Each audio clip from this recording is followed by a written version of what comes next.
अस्सलाम वालेकुम dear students. हमारी डिस्कशन इंटर पार्ट 1 की मैथमेटिक्स के ऊपर जारी है, जिसमें आज हम एक्सरसाइज 2.7 करेंगे। एक्सरसाइज 2.7 से पहले हमारे पास कुछ डेफिनेशंस, एग्जांपल्स और कुछ थ्योरम, प्रॉपर्टीज़ वगैरह दिए गए हैं, जिनको करना बड़ा इंपॉर्टेंट है। ये खुद भी पेपर्स में आ सकते हैं और इन्हीं को करके हमारे पास एक्सरसाइज 2.7 करना बहुत ईजी हो जाएगी। अगर ये आपको समझ आ गई तो एक्सरसाइज 2.7 आप खुद कर सकते हैं। तो हमारे पास सबसे पहले ऑपरेशंस मीन बाइनरी ऑपरेशन क्या होता है। सबसे पहले ऑपरेशन की 2 टाइप्स हैं, यूनिटरी ऑपरेशन और binary operation. Unitary operation mean single number, किसी सिंगल नंबर के ऊपर ऑपरेशन, जैसे 2 की पावर 2 है, 2 की पावर कुछ भी हो जाए, तो 2 एक सिंगल नंबर था, उसके ऊपर जो ऑपरेशन किया गया वो यूनिटरी ऑपरेशन कहलाया।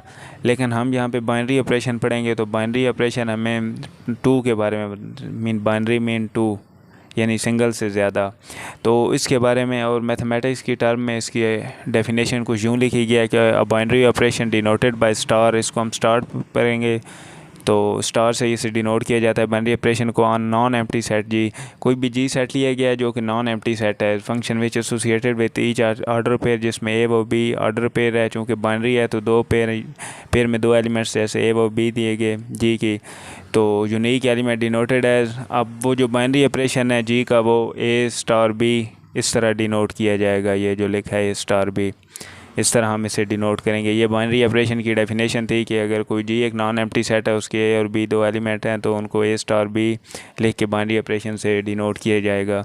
इसके बाद हमारे पास इसकी कुछ एग्जांपल्स आती हैं। ये हमारे पास बाइनरी ऑपरेशन की डेफिनेशन थी। एग्जांपल नंबर 1 जैसे हम देखें, एग्जांपल 1, तो एग्जांपल 1 में वो कहता है कि अगर ए व बी फॉर ऑल ए व b belongs to natural number, और ए और बी अगर 2 नंबर्स हैं, दोनों नेचुरल नंबर से बिलोंग कर रहे हैं, तो हमारे पास इन दोनों की एडिशन यानी बाइनरी ऑपरेशन में है ना, दोनों की अगर एडिशन करें तो वो भी नेचुरल नंबर से बिलोंग करें। यानी ए और बी 2 नेचुरल नंबर हैं, अगर ए 1 हो बी 2 हो तो इन दोनों नंबर्स को ऐड करें, 1 + 2 3, 3 आल्सो एक नेचुरल नंबर है। इसी तरह हमारे पास इसकी डेफिनेशन में वो बताता है कि एंड लिख के ए डॉट बी, अगर इन दोनों की मल्टीप्लिकेशन करें तो वो भी एक नेचुरल नंबर आएगा। अगर 1 2 है, 2 1 2 तो वो भी एक नेचुरल नंबर है। कोई भी नेचुरल नंबर दिए गए हैं, ए बी 2 नंबर्स दिए गए हों, उनको मल्टीप्लाई करें तो उनका भी आंसर एक नेचुरल नंबर ही आएगा। तो ये हमारे पास एक एग्जांपल थी। इसके बाद हम एग्जांपल नंबर 3 को देखते हैं। एग्जांपल नंबर 3, एग्जांपल 3 में वो कहता है कि कोई भी नेचुरल नंबर लें, यानी नेचुरल नंबर का सेट, अगर ई नेचुरल नंबर का सेट है इवन नंबर्स का, even numbers, even natural number यानी, तो और एन एक सेट है, ओ एक सेट है वो ऑड नंबर्स का। ऑड भी कौन से? Natural number. ये दोनों नेचुरल नंबर्स हैं। इन दोनों का सम करेंगे, अगर ई बाइनरी ऑपरेशन यूज़ करें प्लस ऑड यानी इवन और ऑड का अगर सम करें, कोई भी इवन नंबर लें, 2 लें, ऑड लें, 1 लें, तो इन दोनों का सम करें तो हमारे पास आंसर ऑड में आएगा। इसी तरह अगर ऑड को 2 ऑड नंबर हैं उनको ऐड करें यानी एडिशन यूज़ करें तो उनका सम इवन आएगा। ये हमारे पास डेफिनेशन में बताया गया। इसका हमने बनाना किस तरह है, कोई भी इसका ग्राफ बनाना है तो ग्राफ के लिए हम सबसे पहले ये डायग्राम बनाएंगे।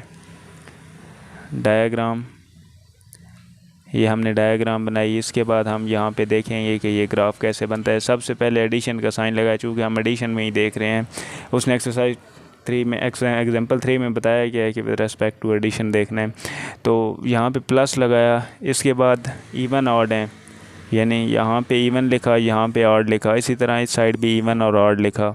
इसके बाद हम ग्राफ कैसे ड्रा करते हैं, इवन प्लस इवन, अगर 2 इवन नंबर हैं, एग्जांपल में हम खुद समझ लें, अगर इवन ये 2 नंबर है, यहाँ पे भी 2 नंबर है, 2 + 2 4, तो हमारे पास इवन और इवन को ऐड करें तो हमारे पास आंसर इवन आता है। इसी तरह इवन और ऑड को ऐड करें तो हमने यहाँ पे देखा ऑड आंसर आया। ऑड और ऑड को ऐड करें तो आंसर इवन आया। नहीं सॉरी, यहाँ पे पहले ऑड और इवन को ऐड करना है। ऑड इवन को ऐड किया तो आंसर ऑड आया, ऑड ऑड को ऐड किया तो आंसर इवन आया। ये हमारे पास यहाँ इस तरह ग्राफ बना है। तो ये ग्राफ कैसे बनाते हैं वो इस एग्जांपल में हमने देखा, और इस तरह हमने देखा कि with respect to addition binary number कैसे ऑपरेट करता है। इसके बाद हम अगर एग्जांपल 4 देखें स्टूडेंट, एग्जांपल 4, तो एग्जांपल 4 में हम देखते हैं सेट दिया गया है, सेट के एलिमेंट हैं 1, वो -1, वो आयोटा, वो माइनस आयोटा, ये सेट दिया गया है। हमें पता है आयोटा किसके इक्वल होता है, -1 के अंडर रूट के। तो ये हमारे पास सेट दिया गया है। सेट का हमने टेबल बनाना है, एडजॉइनिंग टेबल बनाना है, जिस तरह हमने ऊपर टेबल बनाया है। तो हमें टेबल बनाना आना चाहिए। यहाँ पे टेबल कैसे बनाते हैं, ये 4 नंबर्स दिए गए हैं, तो टेबल बनाएंगे हम इसका। ये स्टूडेंट्स यहाँ पे हमने इस तरह टेबल ड्रा किया, ये हमारा टेबल बन गया कुछ इस तरह से। 1 2, यहाँ पे अगर एडिशन का साइन लगाएं, यहाँ 1 -1 आयोटा माइनस आयोटा। इसी तरह यहाँ पे 1 -1 आयोटा माइनस आयोटा। तो ये यहाँ पे लाइनें लगा देंगे हम, आप स्केल से लगाएंगे, अच्छा सा टेबल बनाएंगे। तो ये प्लस है। इस तरह हमने जो भी सेट दिया गया उसके एलिमेंट को इस साइड पे लिखना है और नीचे की तरफ भी लिखना है। इसके बाद हम टेबल किस तरह ड्रा करेंगे, चूँकि एडिशन है, विद रिस्पेक्ट टू एडिशन करना है 1 + 1। यहाँ पे हमने यहाँ पे उसने मल्टीप्लिकेशन कहा है एग्जांपल 4 में, तो यहाँ पे मल्टीप्लाई लगाना है। तो मल्टीप्लाई में हम इनको मल्टीप्लाई कराएंगे, 1 × 1, तो 1 × 1 1 होता है स्टूडेंट्स। इसी तरह 1 × -1 -1 होता है। 1 × iota answer iota, 1 × minus iota answer minus iota. इसी तरह इस -1 को अब इन सब से मल्टीप्लाई कराएंगे। -1 को 1 से कराया -1, -1 को -1 से कराया 1 आंसर आया। -1 को आयोटा से माइनस आयोटा, -1 को माइनस आयोटा से अगर मल्टीप्लाई कराया तो प्लस आयोटा आंसर आया। इसके बाद इस आयोटा को ऊपर वालों से मल्टीप्लाई कराया, आयोटा को 1 से कराया आयोटा, आयोटा को -1 से माइनस आयोटा, आयोटा को आयोटा से मल्टीप्लाई कराया, तो हमारे पास आंसर आया आयोटा स्केयर। और आयोटा स्केयर की वैल्यू हमें पता है -1 होती है। इस तरह आयोटा को माइनस आयोटा से कराया तो माइनस आयोटा स्केयर आया। तो ये हमें पता है आयोटा स्केयर पावर -1, और ये पीछे वाली माइनस माइनस ये +1 होगा, तो यहाँ +1 आंसर। इस तरह -1 को आयोटा से मल्टीप्लाई कराया, माइनस आयोटा को -1 से तो प्लस आयोटा, माइनस आयोटा को आयोटा से माइनस आयोटा स्केयर, जिसकी वैल्यू हमने 1 निकाली। Minus iota into minus iota plus iota square, और आयोटा स्केयर -1 होता है। तो ये हमने ऊपर with respect to addition graph बनाया, नीचे with respect to multiplication graph बनाया। एग्जांपल नंबर 4 में भी इसी तरह विद रिस्पेक्ट टू मल्टीप्लिकेशन हमने ग्राफ बनाना है। इसके बाद हमने ऑपरेशन ऑन रेजिड्यू क्लासेस पढ़ेंगे। Operation on residue classes. तो ऑपरेशन ऑन रेजिड्यू क्लासेस में क्या होता है स्टूडेंट्स, इसके लिए हम एग्जांपल नंबर अगर 6 देख लें, एग्जांपल नंबर 6 देखेंगे तो हमें क्लियरली डिफाइन हो जाएगा कि किस तरह रेजिड्यू क्लासेस में मल्टीप्लाई। एग्जांपल नंबर 6 में वो कहता है कि give the table for addition of element, यानी टेबल बनाना है जिसमें एडिशन करनी है, of a set of residue classes modulo 5। तो यहाँ पे उसने बताया है कि रेजिड्यू क्लासेस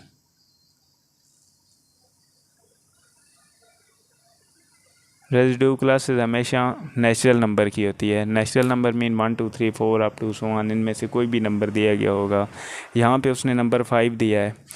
तो हमें पता है हमने जब भी टेबल बनाना है हमने टेबल 0 से स्टार्ट करना है, और वो जो नंबर दिया गया हो, जैसे यहाँ पे इसने 5 नंबर दिया है, ये जो नंबर दिया गया है 0 से लेकर इस नंबर तक एलिमेंट लिखने हैं। ये नंबर कभी भी नहीं लिखना, इस नंबर से पीछे वाले नंबर तक एलिमेंट लिखने हैं। यहाँ पे अगर 5 है तो 4 तक एलिमेंट लिखने हैं टेबल में। जैसा कि हम यहाँ पे अगर टेबल बनाएं तो सबसे पहले हम एडिशन वाला, क्योंकि एडिशन करना है, टेबल बनाया, इसके बाद 1 लिखा, 2 लिखेंगे, 3 लिखेंगे, 4 लिखेंगे। यहाँ पे भी 1 2 3 4, ये हमने इस तरह टेबल बना लिया।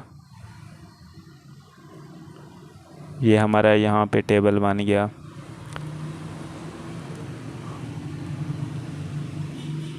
इसके बाद हम स्टूडेंट देखेंगे कि इस टेबल को फिल कैसे करना है। इस टेबल को फिल करने के लिए इस टेबल में जो आंसर आएगा वो भी 4 से बड़ा नहीं होना चाहिए, यानी जब हम इसका एडिशन करेंगे अगर आंसर 4 से बड़ा आता है तो उसको रिमाइंडर लिखना है हमेशा। यहाँ पे जो भी रिमाइंडर आएगा वो उसका, यानी वो 4 से बड़ा कभी भी कोई भी एलिमेंट नहीं लिखना, उसको 4 के साथ डिवाइड करा के जो भी आंसर आता है, 5 के साथ डिवाइड करा के जो आंसर आता है, जो रिमाइंडर बचता है वो रिमाइंडर लिखना है। जैसे यहाँ पे 1+1 आंसर हमारे यहाँ पे 0 से स्टार्ट करना था। एक और टेबल बनाएंगे यहाँ पे हमने एक और टेबल बनाया। ये टेबल बना लिया हमने। तो पहला एलिमेंट 0, फिर 1, फिर 2, फिर 3, फिर 4। इसी तरह यहाँ पे भी 0, 1, 2, 3, 4। तो ये हमने इस तरह बना लिए 4। तो 0+0 हमारे पास आंसर 0 आता है। 0+1 आंसर 1, 0+2 आंसर 2, 0+3 आंसर 3, 0+4 आंसर 4। इसी तरह यहाँ हमारे पास 1 है, 1+0 answer 1, 1+1 answer students 2, 1+2 answer 3, 1+3 answer 4 और 1+4 आंसर 5 आता है, लेकिन 5 नहीं लिखना, 4 से कम लिखना है। तो जब भी 4 से बड़ा आंसर आएगा उसको अंदर रखें, बाहर जो जिसके कम हमने लेना था, जो हमें क्वेश्चन में गिवन है, वो बाहर रखें। तो उस पर डिवाइड कराएं। जैसे 5 1s are 5, हमारे पास रिमाइंडर क्या बचा 0, तो यहाँ पे टेबल में 0 लिखना है। इसी तरह यहाँ में 2 था, 2+0 2, 2+1 3, 2+2 4, 2+3 5। तो हमने देखा 5 को डिवाइड कराया तो 0 आंसर आया। इसी तरह हमारे पास 2+6 हमारे पास क्या है स्टूडेंट्स, 2+4 6 को अंदर रखा, 5 पे डिवाइड, 5 1s are 5, 1 आंसर आया, तो ये यहाँ पे 1 लिख दिया। यहाँ पे 3 है, 3 प्लस ये वाला 0, 3+0 3, 3+1 4, 3+2 6, 6 से रिमाइंडर हमारा क्या बचता है 1, 3+2 5 से रिमाइंडर 0 बचता है, 3+3 6। तो 6 में हम यहाँ निकाला, 6 के अंदर रख के 5 पे डिवाइड कराया, 1 आंसर आया। 3+4 7, इसी तरह हम 7 का भी निकाल लेंगे। तो 7 का रिमाइंडर हमारे पास 2 बचता है, 2 लिखेंगे।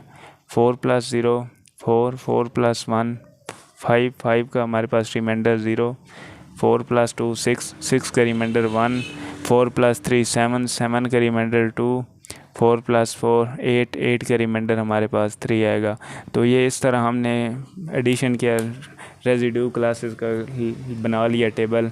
और इसी तरह हमारे पास मल्टीप्लिकेशन का भी टेबल बनता है, जो कि इसके बाद हम एग्जांपल नंबर 8 देखें। अगर एग्जांपल नंबर 8 में उसने बताया है, एग्जांपल 8 इसमें उसने ख़ुद बताया हुआ है कि एग्जांपल नंबर 8 अगर हम करें तो रेजिड्यू क्लासेस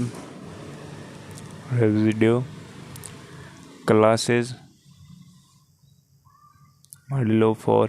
तो यहाँ पे उसने 4 नंबर दिया गया नेचुरल नंबर, तो 4 से पीछे हमने 0 से स्टार्ट करना है, 4 तक बनाना है with respect to multiplication of element. तो यहाँ हमने टेबल बनाया, तो विद रिस्पेक्ट टू मल्टीप्लिकेशन बनाना है। टेबल का पहला खाना मल्टीप्लाई, फिर 0 1 2 3 4 तक है, तो ये 3 तक ही बनाना है। इसी तरह यहाँ से 0 1 2 3। तो ये हमने यहाँ टेबल बना लिया अच्छे से।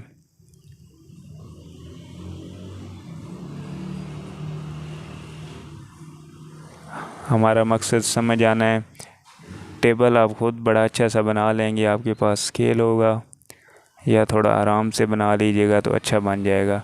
तो यहाँ पे मल्टीप्लाई कराना है with respect to multiplication table. हमारे पास 0 को 0 से मल्टीप्लाई कराया, आंसर 0, 0 को 1 से कराया, आंसर 0, 0 को 2 से मल्टीप्लाई 0, 0 को 3 से मल्टीप्लाई कराया, आंसर 0 आया। 1 को 0 से मल्टीप्लाई कराना है 0, 1 को 1 से मल्टीप्लाई 1, 1 को 2 से 2, 1 को 3 से मल्टीप्लाई कराया, आंसर हमारे पास 3 आया। 2 को 0 से मल्टीप्लाई कराया, 0 आंसर आया। 2 को 1 से मल्टीप्लाई कराया, 2 को 2 से मल्टीप्लाई कराया, आंसर 4 आया। तो 4 हम इस तरह तकसीम करके भी लिख सकते हैं और माइनस करके भी लिख सकते हैं। जैसे 4 1s are 4, 0 रिमाइंडर है, इस तरह हम 4 - 4 लिख के 0 भी रिमाइंडर निकाल सकते हैं। इसी तरह 2 3s are 6, 6 - 4 जो ऊपर दिया गया है, तो हमारे पास 2, तो रिमाइंडर हमारे पास 2 बचता है।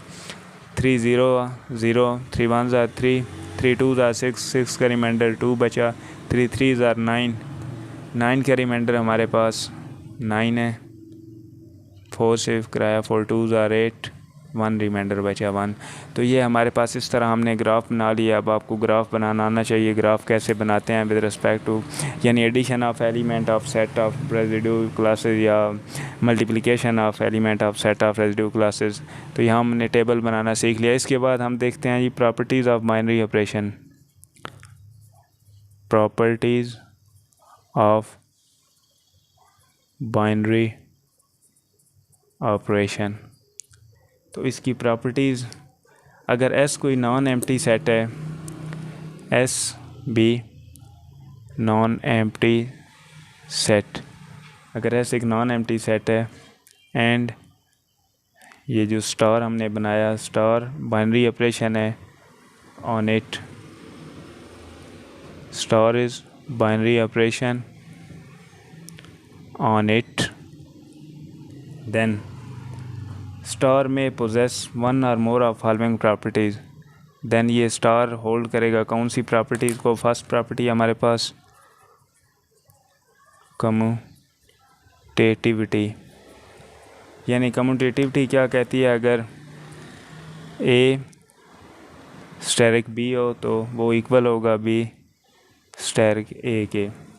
अगर A व B दोनों जो हैं वो बिलोंग कर रहे हों set of non empty set S से, यानी जो हमने ऊपर गिवन दिया गया है कि S अगर एक नॉन एम्प्टी सेट हो तो A व B। इसी तरह हमारे पास प्रॉपर्टी नंबर 2 है एसोसिएटिविटी।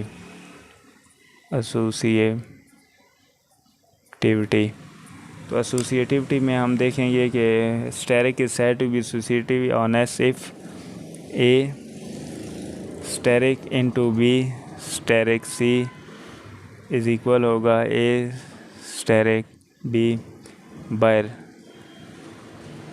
Steric C। अगर A B C तीनों इस सेट से बिलोंग कर रहे हों, set of non empty set S जो है उससे। तीसरा हमारे पास है जी आइडेंटिटी एलिमेंट। तो आइडेंटिटी एलिमेंट के लिए अगर हम A नॉन एम्प्टी सेट में से है तो A अगर स्टेरिक E आइडेंटिटी एलिमेंट से हो देन E स्टेरिक A दोनों आपस में इक्वल होंगे और दोनों का आंसर A आएगा, चूँकि E एक आइडेंटिटी एलिमेंट है अगर A बिलोंग कर रहा हो set of non empty set S से। इसी तरह हमारे पास इन्वर्स है, इन्वर्स प्रॉपर्टी है। तो इन्वर्स प्रॉपर्टी में वो कहता है कि अगर A एक सेट है, यानी अगर A हमारे पास कोई सेट दिया गया है जो कि बिलोंग कर रहा है S से, नॉन एम्प्टी सेट S से, तो A का इन्वर्स वो भी बिलोंग करेगा S से। तो यहाँ पे यानी अगर हमारे पास बाइनरी ऑपरेशन यूज़ हो A का A कम्प्लीमेंट के साथ तो वो इक्वल होगा A कम्प्लीमेंट का बाइनरी ऑपरेशन स्टेरिक A से, और इनका आंसर हमारे पास आइडेंटिटी एलिमेंट आएगा। यह प्रॉपर्टीज़ बहुत इंपॉर्टेंट थी जो हमने अभी पढ़ी। यहाँ हमारे पास एक्सरसाइज 2.7 से पीछे जितनी भी प्रॉपर्टीज़, एग्जांपल्स और डेफिनेशंस थी वो क्लियर हो गई। ये तमाम देख के हम एक्सरसाइज 2.7 बड़े ईज़िली से कर सकते हैं। तो आई होप आप बड़ा इजी कर लेंगे। अगर कोई चीज़ समझ नहीं आती तो वो कमेंट में बता दीजिएगा, आपको समझा दूँगा। तो नेक्स्ट लेक्चर तक के लिए अल्लाह हाफ़िज़।